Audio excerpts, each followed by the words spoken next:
வணக்கம். நான் மருத்துவர் தீபா.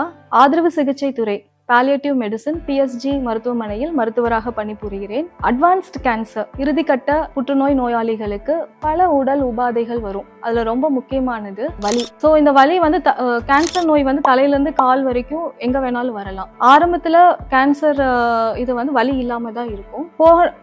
நாட்கள் செல்ல செல்ல புற்றுநோய் பரவ வலி ஆரம்பிக்கும். அது மிக கடுமையாக இருக்கும். ஸோ இந்த வலிக்கு பல நல்ல வலி மருந்துகள் நம்ம கிட்ட இருக்கு. அது பக்க விளைவுகள் எதுவும் பெருசா இருக்காது. ஸோ இந்த மருந்துகள் மூலமா நம்ம வலியை குணப்படுத்தி வருகிறோம். வலியை தவிர தாண்டி பல உடல் உபாதைகள் வரும். என்னென்ன சிம்டம்ஸ் வரும் கேன்சர் பேஷண்ட்ஸ்க்கு அப்படின்னு பார்த்தோம்னா, பசிக்காது, தூக்கம் நல்லா இருக்காது, கால் வீக்கம், வயிறு வீக்கம், மஞ்சக்காமாலை, சோர்வு, இதெல்லாமே அவங்களுக்கு இருக்கு. ஸோ இந்த சிம்டம்ஸ்க்கும் நம்ம வந்து வைத்தியம் அளிச்சு வருகிறோம் ஆதரவு சிகிச்சை துறையில். ஸோ வலியை தாண்டி இந்த சிம்டம்ஸ்லாம் தாண்டி ரொம்ப நிறைய பேஷண்ட்ஸ் வந்து கஷ்டப்படுறது வந்து மனசோர்வு, மனக்கவலை, ஒரு குற்ற உணர்வு அவங்களுக்கு இருக்கும். நம்மளுக்கு மட்டும் ஏன் இப்படி ஒரு கடுமையான வியாதி வந்தது, கடவுள் மேல ஒரு கோபம். ஸோ இந்த மனசோர்வுல இருந்து அவங்களுக்கு ஒரு கவுன்சிலிங் செஷன்ஸ் கொடுக்கறது மூலமா அவங்களை இந்த மன கவலையில இருந்து நம்ம வெளியில கொண்டு வரோம். இப்படி நோயாளிகள்ல மட்டும் இந்த ஆதரவு சிகிச்சை துறையில பாக்குறோம்னா, அவங்களோட சேர்ந்து அவங்களுக்கு சிகிச்சைக்கு உதவி செய்கிற உறவினர்கள், அண்ணன்,